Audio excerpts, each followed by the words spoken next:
Praise lord అండి, వందనాలు. యేసు ప్రభు వారు శిలువ మీద పలికిన మొదటి మాట గురించి తెలుసుకుందాం. లూకా సువార్త 23:34 యేసు తండ్రి వీరేమి చేయుచున్నారు వీరెరుగురు గనుక వీరిని క్షమించమని చెప్పారు. శిలువలో యేసు ప్రభు వారు పలికిన మొట్టమొదటి మాట తండ్రి వీరేమి చేయుచున్నారు వీరెరుగురు గనుక వీరిని క్షమించు. ఇది విజ్ఞాపన మాటగా మనం గమనించవచ్చు. తండ్రికి విజ్ఞాపన ప్రార్థన చేస్తున్నాడు. ఏంటి విజ్ఞాపన చేస్తున్నాడు? ఏమని ప్రార్థన చేస్తున్నాడు అంటే, తండ్రి వీరేమి చేయించున్నారు వీరెరుగురు గనుక వీరిని క్షమించుము అని తండ్రికి దేవాతి దేవుడు విజ్ఞాపన చేస్తూ ఉన్నాడు యేసుక్రీస్తు వారు. ఇది ప్రార్థన మాట అనవచ్చు. ప్రార్థన ఇది మొదటి మాట ప్రార్థనతో ప్రారంభమవుతుంది. సెలవులో మాటలు పలకడం అంటే సెలవు మీద ఉన్న వ్యక్తి మాటలు పలకడం అంటే అంత ఈజీగా మాట్లాడే విధానము కాదు. ఎందుకంటే ఆయన శరీరం అంతా నల్లగొట్టబడింది, రక్తము గారుతూ ఉన్నది, మొత్తము గాయములైన అక్కడ తల మీద ముళ్ళ కిరీటము. అది మనం ఊహించలేని పరిస్థితిలో యేసుక్రీస్తు వారు ఉన్నారు. చేతుల్లో మేకులు గాయాలు, కాళ్ళలో మేకులు గాయాలు. ఆయన ఆ మేకులు గాయాల మీద ఆధారపడి శిలువ మీద వేలాడుతున్నాడు. అలాంటి సమయంలో ఒక్క మాట మాట్లాడాలన్నా చాలా చాలా కష్టం అండి, చాలా బాధ అనిపించారు. అలాంటి సమయంలో యేసుక్రీస్తు వారు 7 మాటలు పలికాడు. అందులో మొదటి మాట తండ్రి వీరేమి చేయుచున్నారు వీరెరుగురు కనుక వీరిని క్షమించమని చెప్పాడండి. అంటే విజ్ఞాపన చేస్తున్నాడు తండ్రికి, వారి గురించి ప్రార్థన చేస్తున్నాడు. ఈ మాట ఎప్పుడైతే యేసు ప్రభు పలుకుతున్నాడో నాకు తెలుసా చుట్టుపక్కల ఉన్న వారు మైండ్ పోయి ఉండదు. మనం చంపుతుంటే మనం కొడుతుంటే ఈయన అంటే సిలువ వేయబడుతున్న ప్రతి వ్యక్తి సిలువ మీద నుంచి ద్వేషిస్తాడు, దూషణ మాట్లాడతాడు. అరే అనాసి నన్ను అంటే వాడు నేరస్తుడైనా ఎవరైనా సరే సిలువ వేస్తున్న వారిని అమలాబూతులు తిరుగుతారు.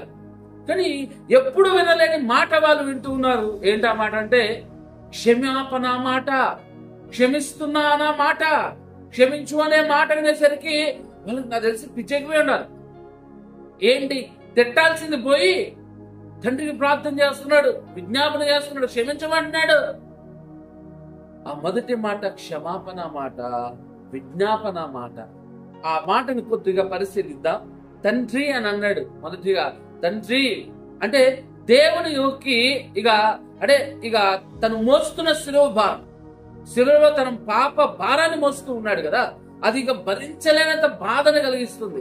ఆ గాయపుల బాధ, గాయాల బాధ ఉంది, శరీరం చేల్చబడ్డది, ఆ బాధ ఉంది. అంతకన్నా ఎక్కువ బాధ ఏదైతే ఉందంటే ఈ లోక పాప భారాన్ని మోయవలసి ఉన్నది. అది మోస్తున్నప్పుడు ఆ బాధ భరించలేక తండ్రి ఉన్నాడు. ఎందుకంటే ఆయన ప్రేమ గొప్పది, తండ్రి ప్రేమ గొప్పది కనుక ఆయన్ని తండ్రి అని ఆ బంధం మనకు తెలుస్తుంది.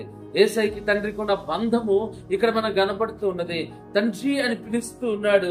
మత్తయి సువార్త 26:39 ఆయన గెత్సేమనే తోటలో ప్రార్థన చేసినప్పుడు చాలాసార్లు నా తండ్రి నా తండ్రి నా తండ్రి అని ఆయన మొరపెడుతూ ఉంటాడు.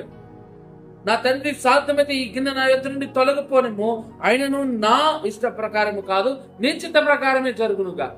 అంటే తండ్రి పట్ల ఎంత విధేయత కలిగి ఉన్నాడు, తండ్రి పట్ల ఎంత బాధ్యత కలిగి ఉన్నాడు, తండ్రి అంటే ఎంత ప్రేమ కలిగి ఉన్నాడో యేసయ్య. అలాంటి ప్రేమని మనం కనబరచాలి. అలాంటి ప్రేమని దేవుని పట్ల, యేసయ్య పట్ల మనం కనబరచాలండి. వీరేమి చేయుచున్నారో, వీరు ఏమి చేయుచున్నారు, ఎవరు వారు? అక్కడ ఉన్నవారు ఎవరు? ఆ వ్యక్తులు ఎవరు? యేసయ్యను సిలువ కొడుతుంది ఎవరయ్యా అంటే శాస్త్రులు ఉన్నారు, అక్కడ సద్దుకాయులు ఉన్నారు, అక్కడ యూదులు ఉన్నారు, హెరోదీయులు ఉన్నారు, సద్దుకాయులు ఉన్నారు, రోమా సైనికులు ఉన్నారు, అక్కడ అధికారులు ఉన్నారు, అన్యులు ఉన్నారు, అక్కడికి మేలులు పొందుకున్న వారు ఉన్నారు, శిష్యులు కూడా ఉన్నారు. శిష్యులు ఆపట్లేదు, మేలులు పొందుకున్న వారు కూడా ఆపట్లేదు, యేసుక్రీస్తు నడిచిన వారు కూడా ఆ శిలువ మరణాన్ని ఆపట్లేదు. ఇంకా అక్కడ శత్రువులైన వారు శాస్త్రులు, పరిసయ్యులు, సద్దుకాయులు, యూదులు, యూదా మత ప్రవేశులు, వీరందరూ యేసు ప్రభువును సిలువకు అంటగడుతూ ఉన్నారు. యేసు ప్రభువుకి శిలువ మరణం దగ్గర ఉన్నారు. వీరందరూ అపహసిస్తున్నారు, గేలి చేస్తున్నారు, నింద వేస్తూ ఉన్నారు. అలాంటి వారి విషయంలో ఎవరు వీరంటే వీరే. అప్పుడు యేసు ప్రభు వారి గురించి వీరు ఎరగరంటే ఏమి ఎరగరంటే, నిజంగా యేసు ప్రభు దేవుడని తెలిసి చంపుతారా? వీరు ఎరగరు. దేవుడు ఏమన్నాడంటే వీరు ఎరగరు. ఏమి వారు ఎరగరంటే యేసయ్య దేవుడని వారి తండ్రిని నమ్మితే, ఆయనే మెస్సయ్యని నమ్మితే చంపుతారు అనుకున్నారా? బేసిక్ ఆ రోజుల్లో యూదులు చేసేది ఏంటంటే, ఎక్కడైనా సరే ఒక కుమారుడు పుడుతున్నాడంటే, పిల్లవాడు పుడుతున్నాడంటే ముందుగానే ఆ ఇంటి దగ్గరికి వెళ్ళిపోయి సెలబ్రేషన్ చేస్తారు. ఈయనే మెస్సయ్యేమో, ఈ ఇంట్లో పుడుతున్నాడేమో అని ముందుగానే సెలబ్రేషన్ చేస్తారు. అంత భక్తి, మెస్సయ్య కోసం అంత ఎదురు చూపు. ఆయనే మెస్సయ్య అంటే చంపుతారండి? చంపరండి. కానీ ఈ లోకపు దేవత గుడితనం కలగజేసింది వారికి.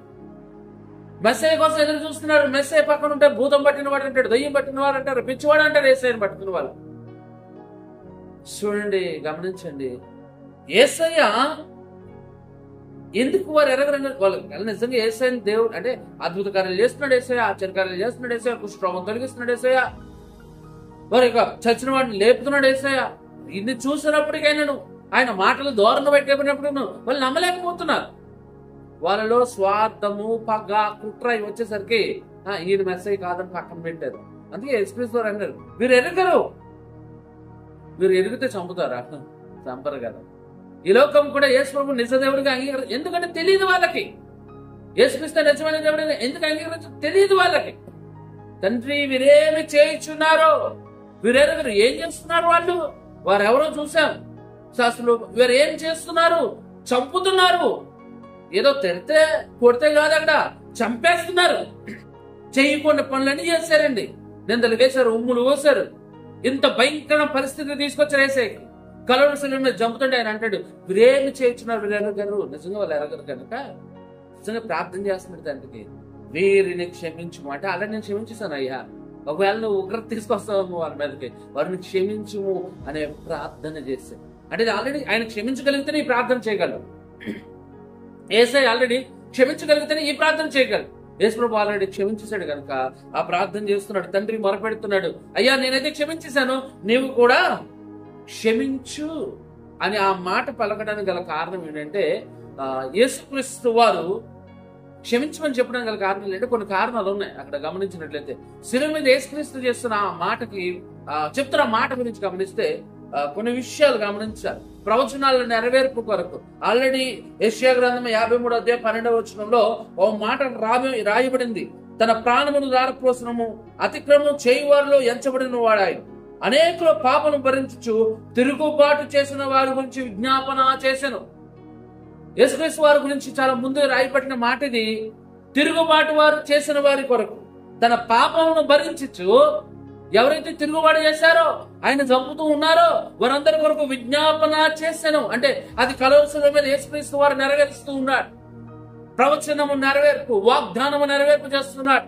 ఆ మాట పలకడం ద్వారా రాయబడ్డది. నిజంగా ఆయన కొట్టారు, తిట్టారు, చిత్రహింసలు పెట్టారు, సిలువకు అప్పగించి ప్రాణం తీస్తూ ఉండగా ఈ లోక పాపమును మోస్తూ వారి కొరకే మరణిస్తూ వారిని క్షమించము అని విజ్ఞాపన చేశాడు. ప్రవచన నెరవేర్పు కొరకు మొదటి మాట పలుకుతూ ఉన్నాడు. రెండోది మనం గమనించినట్లయితే ఎందుకు ఆయన క్షమిస్తూ ఉన్నాడంటే, తను ఏదైతే ప్రసంగించాడో, తను ఏదైతే ఈ లోకంలో బోధించాడో దాన్ని ఆయన చేస్తూ ఉన్నాడు. చెప్పింది చేసేవాడు యేసయ్య. ఏదంటే ఆయన ఏం చెప్పాడు బోధనలో? మత్తయి 5:44, మత్తయి సువార్త 5:44, నేను మీతో చెప్పినది ఏమనగా, మీరు పరలోకమున్న మీ తండ్రి కుమారులు అయినట్లు మీ శత్రువులను ప్రేమించుడి, మిమ్మల్ని హింసించు వారి కొరకు ప్రార్థన చేయండి. మిమ్మల్ని హింసించు వారి కొరకు ప్రార్థన చేయండి అని యేసయ్య చెప్పాడండి. కలువరి శిలువలో అది చేసి చూపిస్తున్నాడండి. చెప్పింది చేసేవాడు యేసయ్య. కలువరి శిలువలో మరణిస్తూ కూడా, తన ప్రాణం పెడుతూ కూడా యేసయ్య తను ఏదైతే చెప్పాడో ఆ మాట ప్రకారం బ్రతికిన వాడు యేసయ్య.